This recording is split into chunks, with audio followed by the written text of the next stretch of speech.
podcast of the Neil Haley Show and celebrity interviews live from the grotto with Greg Hanna. Greg, what's going on, man? How are you? Doing amazing, Neil. How you doing? Excited to talk to our guest today.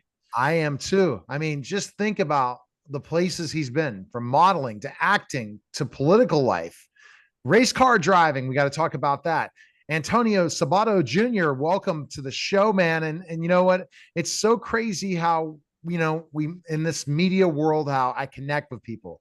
Antonio, it was just basically you were going on tour in Australia, and I knew the guy who ran the speaking tour, and we met. It's Mhm. crazy how these things work. That's right. That's right. Small world, small business.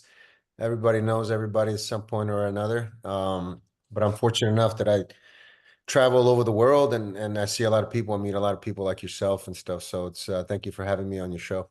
Absolutely. All right, Greg, let's go That's with some cool. questions. Learn Antonio, about it. how did you get involved in the entertainment industry to begin with? Well, my father was an actor for many years, and he's actually right over there. I see that picture right there, and he was making a lot of films, and we were living in Italy. I was born in Rome, Italy, before I came to this country, and my father was making films and being an actor, and it's something I always loved to do. I was either that or motor racing or both, just either one or the other. So my father did the same thing. It's kind of like the generation of the Sabatos, always been either entertainment of some sort or racing cars or motorcycles or whatever. Wow. And in that process, why car racing is another thing. What was Oh, well, the car racing is like, in the States, you have baseball and football and basketball and sports you grew up watching and really loving. And car racing was for me, I have always followed Formula One, any type of racing, really, since I was a little boy. I collected cars, I raced in go-karts. I got involved in Formula One here in the States when I moved here. Been racing for Porsche over the years, and right now, since my father passed away, I just really dedicated myself in getting back into hardcore training to be in the pro series again, to be a professional race car driver, and I'm doing it for him. I feel like I just something that I'm called to do. So I've been training for about a year now and getting involved with some teams and talking to a lot of people. And in 2025, I'm definitely going to be racing one way or another. It's going to okay. happen. Well, before we jump in back to acting, is there a particular race that you want to be in? Oh, there's several actually. I was able to race at Indianapolis, which was one of my goals several times, and I raced to Laguna Seca several times. I also raced the California Speedway several times and tested race cars all over Mid Ohio. I want to go to Sebring. I definitely want to race a 24-hour Le Mans at one point or another. I would love to race for Porsche in Monaco. Yeah. Definitely that will be dedicated to my dad. But I've been simulating, using a simulator for about a year, mostly all the tracks around the world. So I'm pretty much simulator ready for any tracks, and physically ready too. I train 7 days a week. I'm training twice a day, every day. And I've dedicated for, like I said, over a year on getting back into having my body ready for racing. So now it's just a matter of finding the right series, the right thing that works for me with the right team who's willing to back me up, and I'll do the same in reverse. So in 2025, I'm definitely want to race for Porsche in one way, or maybe Lamborghini would be great. There's a lot of series in America, North America, also in Europe. I would love to race in Monza or Imola or any of the European tracks, Silverstone, obviously. The list goes on and on. I just love racing. I really do. I really, at the end of the day, I really don't care what racing. Even the V8s in Australia, going to Bathurst, or the track in Australia, I would love to race that too. 20 hour, was it 12 hours? 12 hours of Bathurst or 12 hours of Sebring, Daytona, yeah, that Miami, Austin, Vegas. Yeah, It's definitely sounds like a passion. And what's the yeah, need for speed? We've talked to professional race car drivers, Greg and I, and we learn yeah. about it, but what is it? It's not the speed; it's a sport. It's really the whole sport that goes with finishing a race, and being able to finish in the points and working together with the entire team, the setup of the car, driving the car at full potential, knowing the car in and out, working with the engineering, the products, the type of car, the type of products that are associated with that car, the engines, obviously the factory, the chassis, the aerodynamics, the brakes, everything to me is so fascinating. And then when I relate that information, I'm very much a driver that it's very I can really speak my mind, and I'm very easy to understand. So for an engineer point of view, it's really exciting to work with somebody like me, because I can refer and I can relate the information back to my team in a way that is very understandable. Because you can be a great race car driver, but if you can't make the car better and you can't relate to different tracks and different setups and weather, everything, comes to play, then you can't really finish a race. And if you can't finish a race, you can, have points and actually, do what you're supposed to do for your team. So for me as a race car driver, I'm very much, especially now at my age, been racing in the world for a long time. So I'm very much educational kind of type of driver, where I can really relate all that information and make the car better. So I'm a really good test driver. I'm a really good race car driver overall. And each lap, I'm very much a guy that pushes to the limit as far as cars and different. I've drove and tested different cars, and different setups, different engine horsepower and torque, and front wheel drive, rear, all wheel drive, in the rain, in the ice, in the snow. I've raced all kinds of stuff and tested. So I'm very much a driver that has a lot of information, and I really relate that very well to my team. Wow, you're super passionate about it, that's for sure. So Yeah, let me yeah. ask you, do you even enjoy acting or modeling anymore? Well, when it comes down to racing and you put me in a car, there's nothing else. But also, finishing a movie like Grace by Night, the movie that comes out this summer, that I had the pleasure of producing and being in it. When I was working on that film several years ago, it was the same kind of mindset. You're doing something you're so passionate about, you're in the zone. It's not even work anymore. It's kind of like every day goes by. You're being so involved in that product. So I can relate to that. And both racing and acting is very similar like that. When I'm in the zone and I'm doing something that I really love, and being around people that love it just as much. It's a team effort, it's the same thing. When we're doing a movie and producing a film, it was like being a team owner of a team, and working together with all the elements that make a film good. And so the same thing with racing as well. But with racing is also physical, and I want to give I'm in my 50s right now, so I want to give a really good 10 to 20 years right now to motor racing, and give it all I got. Physically, I know I can do it, so that's not even a question. So I'm just gonna give it my all, and see what happens. When you talk about specifically enough producing, that's your baby, right? Is that your first movie you've produced, or that it's your movie, or have you done It's others? the first good one that I produced, that I'm really proud of. That it's just really a well put together film from A to Z. It's one of those films that, as an actor, you want to be part of, because the way it was shot, the story, the acting, the performance from everybody, the music, the way it was edited, it's really a film that I'm so proud of, and really a good film. And it's really hard to make good films. It's not up to just an actor. It's up to the whole team and how it comes out and put together. And when it comes out, there's just a lot of things that really make a film good. And this one has everything good. So I've done a lot of films. I've done over 100 whatever productions, and this is a film that it checks everything, and it's close to as perfect as we could possibly make it. So to be that good, and not only me speaking, it's the awards that we've been winning, the nominations that we've gotten, the reception from people that have seen the film, the distribution company that just came on board. Um, yeah, just everything is telling me that what I saw, what I know that I'm part of, is a really good film. Cool. When you were acting, who were some of the favorite actors that you enjoyed working with? Well, I worked with, from Heather Locklear to Robert Wagner is another one, a class act, just one of the last of the Mohicans, that's just a legend. Working with my father was great. Several times I worked with him.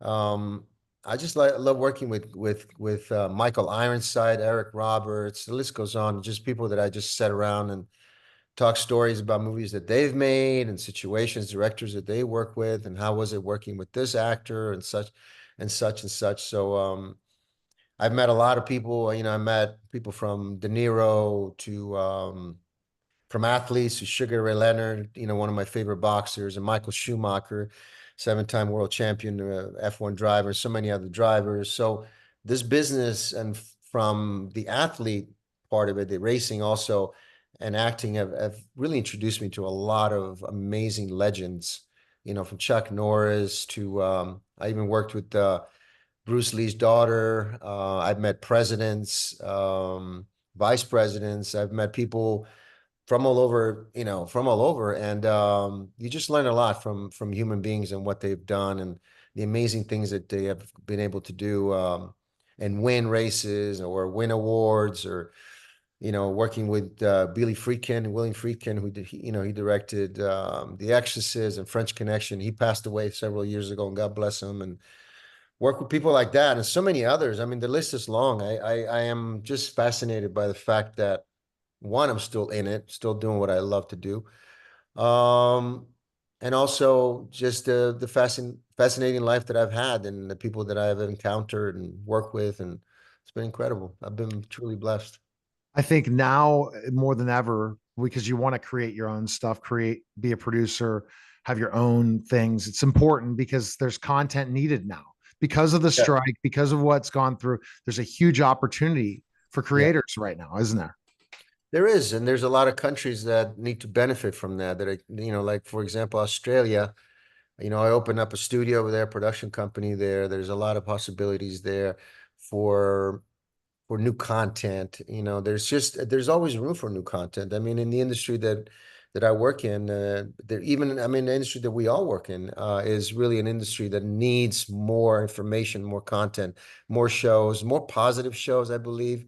There's just a lot of things that we need to do that could focus on positivity, on love, on kindness a little bit more, I think, and everybody needs it, me included.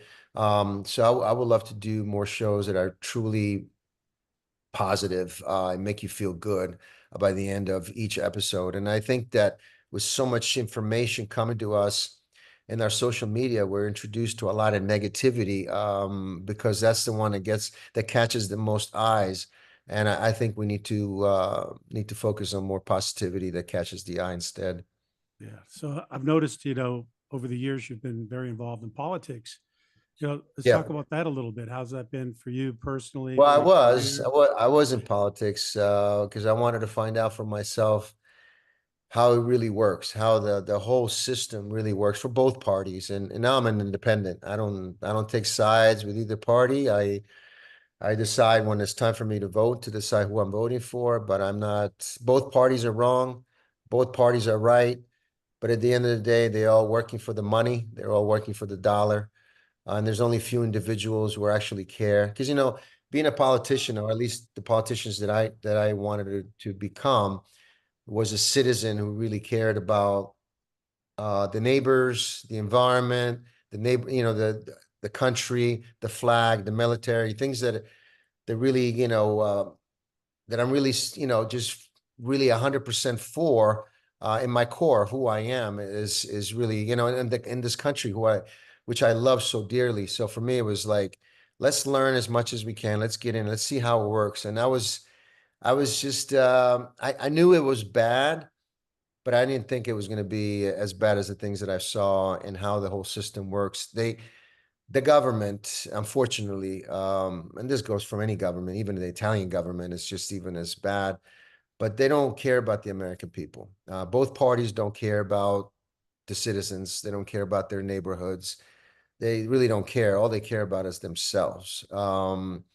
So you see more politicians becoming millionaires, by the way they regulate the stock market and the way they regulate the political laws that go into play to structure in a way that they win when the market closes, because it's all about money. And politicians control the market, they control the country on their policies, and they're also controlled by other people who are bigger than all of them, who decide what goes into play so they can benefit for themselves. And the American people who pay everything from both parties taxes, and it goes back in the country, supposedly, are the bank. And the politicians are using the people to get bigger and more powerful while the American people are getting weaker Wow. and more poor. So anyway, I've learned my lesson. I really know what I need to do as an American citizen. Just, obviously be the best I can be for my country, but also focus on myself, my family, be a better human being. And that's how I can give back to my nation. But to fight for political office and then to at the end of everything, you win your seat, you go to Washington, you become a congressman or whatever, and then you're owned by the people who actually pay you a lot of money, not by the people that actually voted for you, but by few folks who are very, very wealthy and they control everything. And so it's just an unfortunate thing. I tell to everyone, how do we fix it? Well, the best way to fix it is to be a really good American citizen and make the right choices for you and showcase that to your neighbors. And hopefully everybody kind of just sees that and works on something like that. You showcase the way you live and put God first, put things and make you a better human being. And that's all you can do. But, Yeah, and definitely sound like a politician in your answer too. So, but I understand exactly what you're talking about. Is yeah, before I interviewed former Congressman Jason Altmaier, and Jason's out living in Florida now, and he flat out said he's was a Democrat that was in the center, and he said he could not run for Congress again because it's either you have to be far far right or far far left, or you're not going to get the base at all. yeah, And even if you want to make changes and work across the aisle, that's not what they want. right. It's the system is about chaos and Yeah. seeing what's happening. And so if you choose that, you choose a lot of negativity. And I think that you're not looking for negativity, Antonio. Well, anytime you go in the limelight, anytime you speak your mind about political stuff, you're going to be ridiculed. You're going to be, you're going to have people are going to like you and people are going to hate you. And so you got to have a strong core, but you got to have a strong core. I wouldn't have made it this far if I didn't have a strong core and really care about what God thinks about me and what my family and my close team thinks about me. Everything else does not matter because I know I'm a good person and I know I work hard but like I said, when you talk about political stuff, especially nowadays, which is crazy to me that you can't even have conversations about things that are related to the political world because if you disagree or they disagree with you, it just goes nowhere, and there's no room for conversations anymore. People don't want to hear it. So the best thing I could do, because you can't really change people's minds, and just live the best you can, give back to the community, and be a good role model, good human being. Um, that's all I can do. That's more than enough, because I think that showcases more my life and what I want to do. And also, I have more fun racing and making movies than the political stuff, anyways. All right. Okay. Greg, what other questions do you have for Antonio? Had the German Shepherd muter on. There we go. Okay. Do you have any other plans for producing any more films in Oh the? yeah, I would love to. There's a lot of scripts that I own, a lot of scripts that I've read through people that I know that I would love to make. Where do I start? There's all kinds of, from dramas to romantic comedies to action-driven projects and TV shows. There's a lot of good stuff, and which I'm really happy about because after Grace by Night, which is opening this summer, I want to continue making, there's nothing better than working on projects that are really well made and well written. It's like the same thing for musicians or if Yeah. you're an athlete racing with the best team, you just want to keep winning. You're working with people that are just as professional as you. So I want to keep that going. And so my next film will be something just as good or better than Grace by Night, which is going to be it's going to be very difficult to do. But those are the goals. Those are the things I want to do. And in the process of that, I want to focus on racing as well and try to do. I mean, I'm a busy guy no matter what. I really don't get a lot of sleep. So for me, it's the busier I can be, the better. And having my family there with me, even better. So that's Yeah. the goal. You're definitely running in so many directions. Remind me of me in Yeah. a way. And if you knew Greg's schedule, Oh man, he's up a lot. You Good, probably could be good. both up at the same time if you were in California or wherever. But that's the thing of leadership. Once you get are given responsibility, it's your job to work Mm. as hard as you can with that responsibility.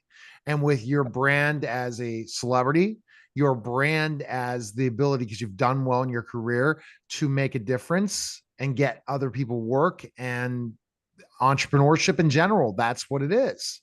And people understand that the more successful you are, the harder you work. It's if you want to And keep also, you got to put it out there. I think it's important to team up with because you don't know who you're going to meet. You don't know who, where we talk right now, for example, you never know who's going to listen to us talking about and ideas come up. So I'm always involved in creating new ideas, new projects, new reality shows, new ventures, new products that we can sell. Just if you don't talk about it and you don't throw it out there to people, you'll never know. And so for me, is always put myself on the line. I'm always surprised to hear from people calling me back. I heard you talking about this. I want to get involved with you on this, or I heard about you mentioning this project. I like to get involved. So, yeah, I think ideas need to be expressed. They need to be talked, and you always got to just live on the line, really on the edge of life. You never know what's going to happen next, and that's what makes it so exciting for me.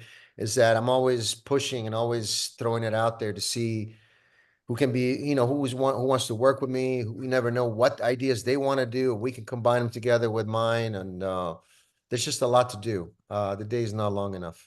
I You wish that's mentioned, yeah, go ahead, Gary. I was going to say, you mentioned family. Do you have kids? I do. I have What's that three look like? wonderful Yeah. children, and also my oldest, Jack, had a baby, so I'm a grandfather. I'm a Oh, no. I'm a I'm a young grandfather, and the best for my son Jack and his family, and my granddaughter Isabella, beautiful angel, and then I have a daughter, and then my little boy who just turned 13. So I'm good in the kids Busy. department. I have a great partner that I live my life with and dedicated to her, and yeah. So for me, it's really I have it all structured in the way that really works for me. So I feel like I have all the, everything to really hold me together and make me a better person, and also just the drive to do more, no matter what day, if it rains or shine, whatever, it's just to keep moving positively and making things happen all the time. wow, that's impressive, Greg. You have that question for all of our celebrities, and this is where Greg is able to really get you to think. So go with your question, Greg. I can't wait to hear this answer. I know it's going to be amazing. So, Antonio, thank you so much. Been a real pleasure. It's great to meet you. I've Thank you. enjoyed watching you on TV and so on as well. Um, so, tell me, Antonio, what do you feel is the most important thing in life you've ever learned?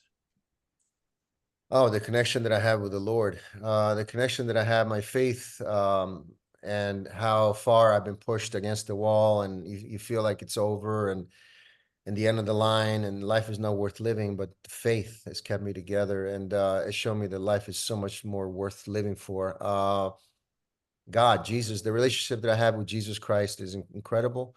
It makes me a better person, and like I said, anytime I've been forced, or at least felt like I was being forced to give up, I never did. And I've actually came out of it on the other side a lot better because of Christ, because the love and the relationship that I have with Him, and it's just a really amazing relationship for me to have because it's not judgmental.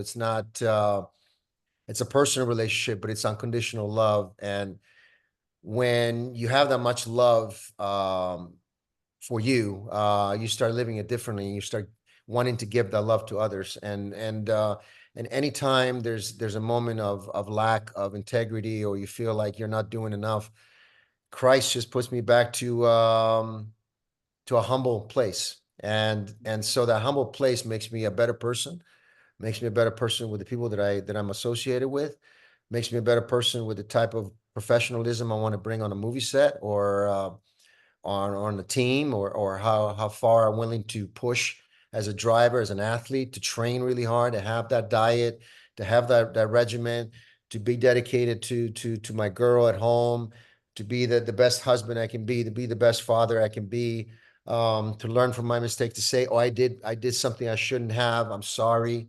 All those things, Christ has done for me, and it still does every day. So my faith is constantly surprising me and just making me a better person. So for me, it would be 100% the relationship that I have with Jesus Christ.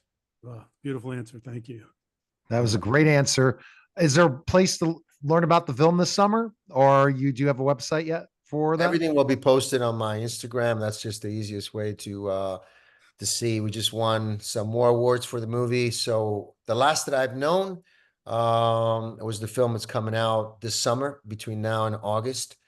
Um, and I feel good about it. I kind of just let God do his thing on this, because we've been waiting on this film for 3 years, and we fought so hard to have this film come out in the theaters, because otherwise it would have been out in streaming and it would have been lost like all the other films. And this film deserves more. It's really that good. I'm not just saying that because I'm in it. I'm very proud of this film. It's really a film that the world needs to see. It's just got everything you need and some to make you a better person by the time you're done watching this film. And also, it's a film that you want to watch over and over again. It's one of those films that, the Rocky of the 1970s, where it was just a good motivational, really good structure film with all the elements for music, like I said, performance, storyline, everything that it's just gives you the goosebumps. So we fought really hard, and now it's going to come out this summer, and right before the Olympics, I believe. It's got wrestling, it's got American wrestling. That's why I'm wearing this Thompson in Birmingham, Alabama, which is it's a great high school, but it's got one of the best American wrestling programs in the country. So I'm very proud of the film. So let's see All what right. happens. Thanks again, Antonio. We Excellent. appreciate it. All right. That was a special simulcast, The Neil Haley Show and celebrity interviews live from the Grotto with Greg Hanna, guys. Take care.